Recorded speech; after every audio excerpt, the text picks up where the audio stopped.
황지우 씨의 새들도 세상을 뜨는구나를 보겠습니다. 내용을 바로 보시면 일단 제목을 보니까 새들이 세상을 뜨고 있대요. 그죠? 그러니까 뭔가 세상이 부정적인 상황이라는 걸 대충 생각을 해볼 수 있고요. 내용을 보면 영화가 시작하기 전 우리는 여기서는 우리가 화자입니다. 보통 나가 화자로 등장을 하거든요. 그런데 여기서는 이제 우리가 화자로 등장하고 있어요. 일제히 일어나 애국가를 경청한다. 미리 말씀을 드릴게요. 이 애국가를 경청한다는요, 반어적인 표현입니다. 반어적 표현. 그러면 반어라는 건 실제로 이 사람의 의도는 뭐란 얘기예요? 애국가를 듣고 싶지 않은 거죠. 별로 애국가를 듣고 싶지 않은데 이것을 경청한다라고 표현한 거예요. 의도와 표현이 반대되는 게 반어니까 애국가를 경청한다. 근데 이게 요새는 이런 게 없죠. 여러분 영화관 가서 애국가 듣고 영화 보시나요? 그런 거 없죠. 저 때도 없었어요. 저 때도 없었고 저희 아버지 때 정도 된 것 같아요. 한 80년대까지는 이랬다고 합니다. 80년대 한 중후반까지는 이랬다고 해요. 애국가라는 것은 애국심을 고취시키기 위한 거죠. 애국가를 이제 여기저기서 이렇게 들려주는 것은 애국심을 고취시키기 위한 것인데 약간 애국심을 강요하는 느낌. 네. 그러니까 별로 우리는 그런 애국심이 느껴지지 않는데, 그러니까 현실이 너무 부정적이어서 뭐 그런 거겠죠. 근데 이제 애국심이 강요되는 이런 느낌이라고 보시면 되겠습니다. 자, 그래서 영화가 시작하기 전 우리는 일제히 일어나 애국가를 경청한다. 여기서 이따가 나오겠지만 요 일제히 일어나 이런 거 부정이에요. 부정입니다. 삼천리 화려강산에 요것도 반어예요. 여러분 삼천리 아이고 너 아니잖아. 삼천리 화려강산 요것도 반어입니다. 왜요? 긍정적으로 생각하지 않거든. 그러니까 삼천리 화려강산은 우리나라인데 우리나라에 대해서 지금 긍정적 인식이 아니거든요. 부정적 인식인데 부정적 현실이 우리나라의 현실인데 이것을 화려강산이라고 표현했으니까. 근데 이건 지금 뭘 차용한 거예요? 애국가의 가사를 차용한 것이죠. 그쵸? 무궁화 삼천리 화려강산.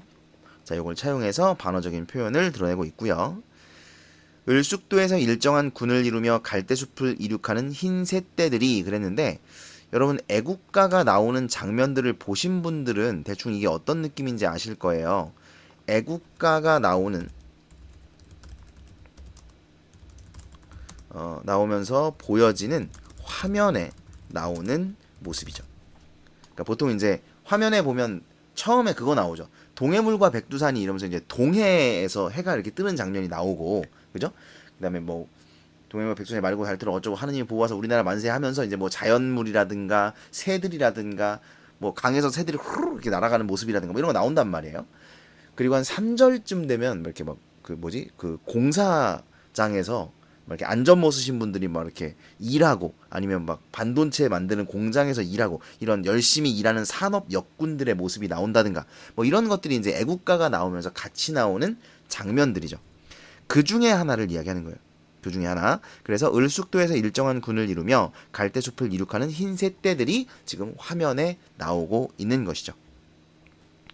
그 다음 보시면 자기들끼리 끼룩거리면서 자기들끼리 낄낄대면서인데 여기서 이 낄낄대면서는 새들이 낄낄댄다는 거잖아. 근데 우리가 어쩔 때 낄낄대죠? 비웃음. 다른 말로 조소. 같은 거예요. 조소, 비웃음 같은 얘기인데 비웃음을 드러내는 거예요. 냉소적 태도다. 이런 게 드러나죠. 그러니까 이건 그럼 뭘 비웃는 거냐면 부정적 현실. 부정적 현실에 대한 비웃음이에요.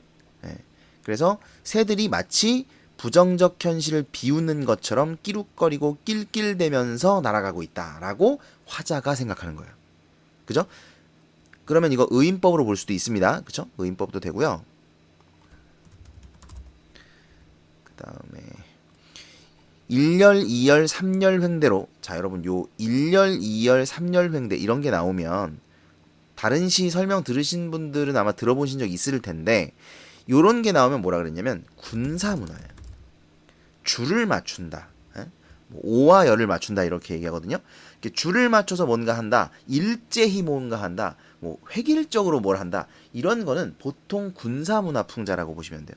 예, 그래서 군사문화 풍자고, 이것은 그래서 군사 정권에 대한 비판. 그리고 이 군사 정권에 대한 비판은 결국 자유를 억압하는 세력에 대한 비판이에요. 그러니까 전체적인 시의 분위기가 사실 여기서 다 드러난다고 볼 수 있어요. 그러니까 여러분이 이걸 보고, 예? 요조 1열, 2열, 3열 횡대를 딱 보고, 아, 이게 지금 군사문화 얘기하는 거구나를 알아채는 친구와 못 알아채는 친구는 이 시를 감상하는 데 있어서 그 속도가 굉장히 차이가 나겠죠. 그죠? 이건 알아두시는 게 좋아요. 이런 것들. 왜? 다른 시에도 나옵니다. 네, 다른 시에도 나와요. 그러니까 알아두세요. 이런 게 나오면 군사문화 풍자구나 라고 알아두시기 바랍니다. 자, 어쨌든 이 새들이, 갈대숲을 이륙하는 흰 새떼들이 낄낄대면서 줄을 맞추어 자기들의 세상을 이 세상에서 떼어매고 이 세상 밖 어디론가 날아가요. 자, 새들도 세상을 뜨고 있죠. 그죠? 새들도 세상을 뜨고 있다. 그래서 이제 제목의 의미가 여기서 나오죠. 그러면 이 상황은 긍정적 상황일까요? 부정적 상황일까요? 긍정적 상황이죠. 왜? 현실이 부정이니까. 그러니까 부정적인 현실을 떠나고 있기 때문에 긍정적 상황이라고 볼 수가 있는 겁니다. 그러니까 신난 거죠. 좋은 거예요. 이 세상 밖 어디론가 날아가는 게. 그런데 그 다음 보시면 우리도 우리들끼리 낄낄대며 깔쭉대며 우리의 대열을 이루며 한 세상 떼어매고, 자, 화자가 원하는 바가 여기 나와 있어요. 화자가 원하는 바. 이 세상 밖 어디론가 날아갔으면, 자, 이것이 화자의 소망. 화자가 지향하는 바. 소망. 그죠? 그러니까 화자는 이 세상이 싫은 거예요. 왜? 이 세상이 어떤 세상인데요? 바로 이런 세상이죠. 군사정권에 의해서 자유를 억압받고 있는 세상. 이런 현실인 거예요. 싫은 거죠. 그래서 이 세상 밖 어디론가 날아갔으면 라는 소망을 드러내고 있는 겁니다. 하는데, 자, 이런 소망을 생각하고 있는데, 대한 사람 대안으로 길이 보전하세. 자, 이거 어서 많이 들어봤죠? 이거 뭐예요? 역시 아까 그 삼천리 화려강산처럼 얘도 애국가의 가사를 차용한 것이죠. 애국가의 가사를 차용이라는 건 빌려왔다는 거예요. 애국가의 가사를 차용했고요. 그래서 이제 이건 뭘 뜻해요? 끝나간다는 거죠. 애국가가 끝나간다. 대한 사람 대안으로, 끝나가는 것도 아니고 끝났죠. 이거 하면 끝난 거죠. 길이 보전하세. 어쨌든 끝났습니다. 자, 그래서 애국가 끝났으니까 이제 어떻게 해야 되죠? 앉아야죠. 앉아서 영화 봐야지. 그쵸? 그래서 애국가가 끝나자 각각 자기 자리에 앉는다. 주저앉는다. 자, 여러분 잘 보세요. 이게 이 주저앉는다가 만약에 없다고 생각해봐요. 이 시가 그냥 여기서 끝났다. 각각 자기 자리에 앉는다. 이렇게 끝났다고 생각을 해보자고요. 그러면 애국가 끝나서 앉았구나. 날아가고 싶었는데 앉았으니까 좀 소망이 이루어지진 않았네. 이 정도로 받아들일 수 있거든요. 그런데 자리에 앉는다, 주저앉는다를 한 번 더 반복함으로써, 주저앉는다라고 표현함으로써 화자의 절망감을 심화하여 표현할 수 있어요. 그죠? 절망이 더 잘 느껴지죠. 이게 있음으로써. 그죠? 한 번 그냥 각각 자기 자리에 앉는다. 야, 끝났구나. 영화 보자 이제. 이런 느낌이라기보다 주저앉는다를 한 번 더 하니까, 날아가고 싶었는데 그것이 좌절된 느낌을 훨씬 잘 살릴 수 있다는 거예요. 그래서 절망감이 심화되어 표현되고 있다. 이렇게 우리가 해석할 수 있는 것이죠. 자, 그러면 보세요. 여기서 요 새들, 자, 요 흰새떼, 요 흰새떼는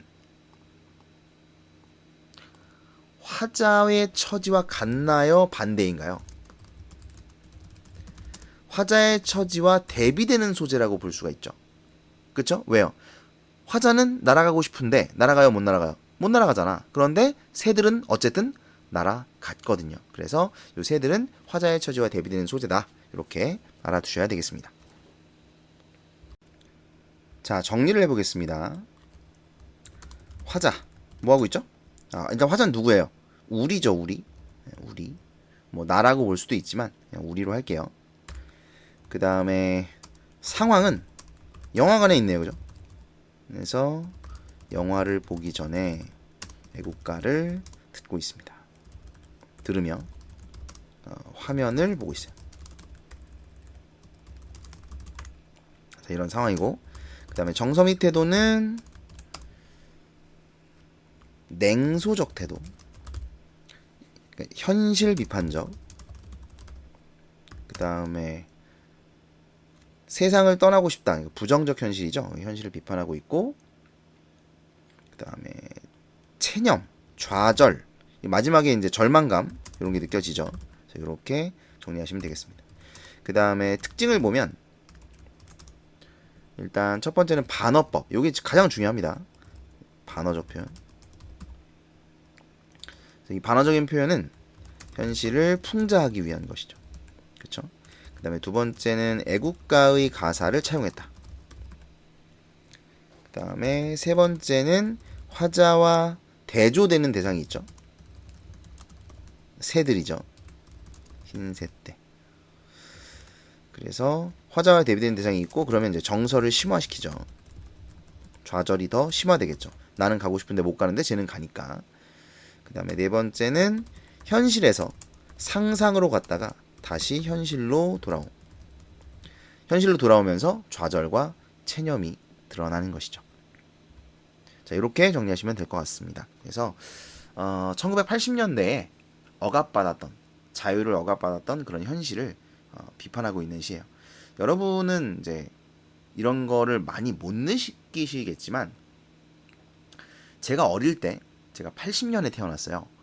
제가 한 7, 8살 때일 거예요. 7, 8살 때 TV에 대통령이 나왔는데 그분이 대머리셨어요. 그래가지고 제가 대머리라고 약간 이렇게 놀리는 발언을 했거든요. TV를 보면서. 그랬더니 그때 저희 어머니께서 하셨던 말씀이, 제가 되게 어릴 때였거든요. 근데도 아직 기억이 남는 게, 밖에 나가서 그런 얘기 하지 마라. 잡혀간다. 라고 이야기하셨어요. 정말 진지하게. 그러니까 그 당시만 해도 그런 시대였던 거예요. 밖에서 대통령 욕을 하면 잡혀가요. 쥐도 새도 모르게 잡혀가서, 물론 이제 뭐 노태우 대통령 때는 그런 게 많이 없긴 했습니다만, 제가 어릴 때는 노태우 대통령이었는데 그 전이 이제 전두환 대통령, 그 전에 뭐 박정희 대통령이 있었죠. 그때는 진짜 심했죠. 막 잡혀갔어요. 네, 그래서 뭐 삼청교육대 이런 것도 있었고, 불량아들을 잡아다가 교육하고, 얼마 전에 나왔는데 뭐 사람들 잡아다가 감금하고, 교육시킨다는 명목으로 뭐 그랬던 민간시설 이런 것도 얼마 전에 이제 나오고 그랬었죠. 그러니까 이게 자유가 많이 억압됐던 그런 시대입니다. 그래서 그런 시대를 비판하고 풍자하는 시다, 이렇게 이해해 주시면 될 것 같아요. 이 황지우 씨가 그런 시들을 많이 썼죠. 황순원 씨 아들이에요. 소나기 쓴 황순원 씨 아들인데, 아무튼 이분이 이런 시들을 많이 쓰셨어요. 그래서, 그리고 아까 말씀드렸던 이런 거 있죠. 제가 항상 얘기하는데 문학은 패턴입니다. 그래서 이런 패턴들을 많이 아는 사람들이 더 쉽게, 더 빠르게 다른 시들을 이해하고 문학들을 감상할 수 있어요. 그래서 이런 패턴들을 좀 놓치지 마시고 알아두실 것을 부탁드립니다.